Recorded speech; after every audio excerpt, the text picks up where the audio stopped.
अस्सलाम dear student, आज हम लोग पढ़ेंगे मैकेनिक्स ऑफ ब्रीथिंग कि how the breathing is formed. आप लोग को सबको पता ही होगा, आप लोगों ने एफएससी में भी पढ़ा था कि normally there is two phases of respiration, जो कि एक इंस्पिरेशन है और एक्सपिरेशन है।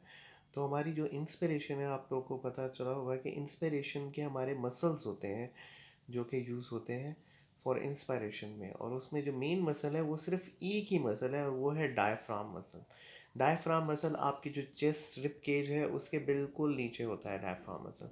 ठीक है, जब डायफ्राम मसल कॉन्ट्रैक्ट करते हैं तो एब्डोमिनल जो हमारे कंटेंट्स होते हैं वो नीचे आते हैं और हमारी रिप्स ऊपर की तरफ आती है, जिसकी वजह से हमारा जौन सा है थोरेक्स का वॉल्यूम इंक्रीज कर जाता है और हम इंस्पायर कर लेते हैं, यानी ऑक्सीजन अंदर लेके जाते हैं।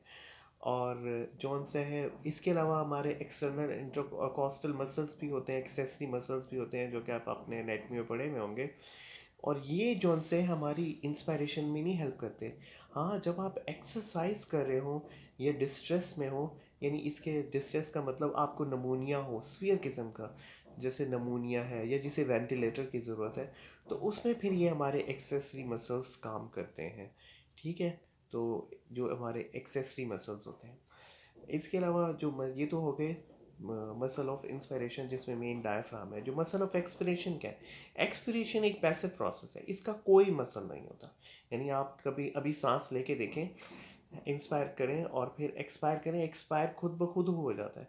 ठीक है, चेस्ट हमारी अल्लाह ताला ने जो लंग चेस्ट वॉल है, जो अंदर लंग्स है और बाहर जो चेस्ट वॉल सिस्टम है, वो इतना इलास्टिक है, वो इतना रिक्वाइल है कि वो खुद ब खुद ही इंस्पायरेशन में आ जाता है।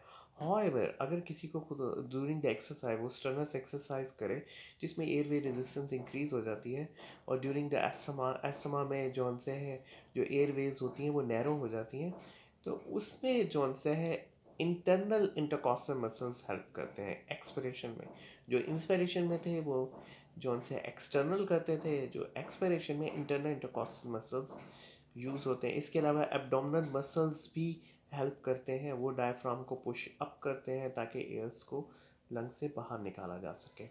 ठीक है, इसके अलावा आप लोगों को जौन सी एक इम्पॉर्टेंट चीज़ समझानी है वो ये है कि लंग्स की कंप्लाइंस क्या होती है। कंप्लाइंस का पहले मतलब क्या होता है? कंप्लाइंस का मतलब होता है कि लंग्स कितना फैलता और सिकुड़ता है। इसकी एक इक्वेशन है, डिस्टेंसिबिलिटी। क्योंकि हमारे जो चेस्ट और जो लंग्स हैं ये आपस में एक होकर काम करते हैं और ये इलास्टिक रिकॉयल है, तो इनमें एक डिस्टेंसिबिलिटी है। तो ये डिस्टेंसिबिलिटी लंग्स की कंप्लाइंस है, जो कि मिलीमीटर ऑफ मर्करी में नापी जाती है, मिलीमीटर पर मर्करी में नापी जाती है। तो ये it is directly proportional to the volume and inversely proportional to the pressure. ठीक है, तो inversely proportional to the pressure.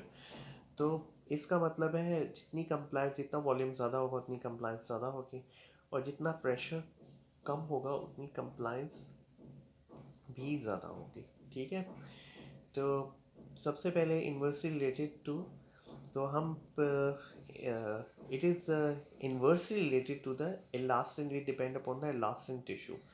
तो हमारे जो इलास्टिन टिश्यू है, जो हमारे जो इलास्टिक टिश्यूज़ लगे हुए हैं जितने भी लंग्स के, जिसकी वजह से रिक्वायर दोबारा होता है, ये उससे इन्वर्सली रिलेटेड है। यानी जितनी इलास्टिसिटी ज़्यादा होगी तो उतना कंप्लाइंस जौन सा है कम होगा लंग्स का। ठीक है, जाहिर बात है, कोई गुब्बारा बहुत ज़्यादा फूल जाए या बहुत ही ज़्यादा फूल जाए तो फिर उसकी कंप्लाइंस कम ही हो जाएगी। हाँ, जो जो जिसकी कंप्लाइंस कम हो उसकी जौन से इलास्टिसिटी बढ़ जाएगी। इसके अलावा जो स्टिफनेस है, जैसे लंग बहुत ज़्यादा स्टिफ कर जाता है, जैसे in the case of fibrosis, उसमें भी लंग्स की कंप्लाइंस कम होगी क्योंकि लंग स्टिफ हो जाएगा, सख्त हो जाएगा, यानी बहुत ही छोटा हो जाएगा, तो उसकी कंप्लाइंस जौन से है बहुत ज़्यादा कम हो जाएगी। ठीक है, और इसके अलावा एक प्रेशर लोप इसमें आप लोग को बताता हूँ मैं। ये है एक वॉल्यूम और प्रेशर। वॉल्यूम इसका जो वाई एक्सिस पे वॉल्यूम है और एक्स एक्सिस पे प्रेशर है। आप देखें दरमियान में जौन सा है, जो एक्सपिरेशन है और इंस्पिरेशन है दोनों, ये दरमियान में सबसे ज़्यादा है, इंडिस्टेंसिबिलिटी सबसे ज़्यादा है। अच्छा, अब आपको एक नई टर्म्स बताता हूँ जिसे कहते हैं ट्रांसम्यूरल प्रेशर। ट्रांसम्यूरल वो प्रेशर होता है जो एल्वुलर और इंट्राप्लूरल प्रेशर को माइनस किया जाए, यानी एल्वुलर प्रेशर और इंट्राप्लूरल प्रेशर। एल्वुलर जो एल्वोलाई के अंदर, और प्लूरा जो बाहर वाली, जो लंग्स के बाहर जो एक प्लूरा होती है ना, जिसे प्लूरल मेम्ब्रेन कहते हैं। हर लंग्स के बाहर एक प्लूरा मेम्ब्रेन होती है, जो हमारे दो लंग्स हैं, तो उसमें भी प्रेशर होता है। तो इसके प्रेशर को माइनस करके ना एल्वुलर प्रेशर और इंट्राप्लूरल, तो ट्रांसम्यूरल प्रेशर आता है। हमारा जो प्रेशर बाहर है वो 760 होता है, आप लोग को पता ही है, at the sea side level, ठीक है। और जो हमारे लंग्स के अंदर हमेशा नेगेटिव प्रेशर होता है, तो इंट्राप्लूरल प्रेशर हमेशा ही नेगेटिव ही होता है। अगर नेगेटिव होगा तो उसी वजह से लंग एक्सपेंड कर जाएगा।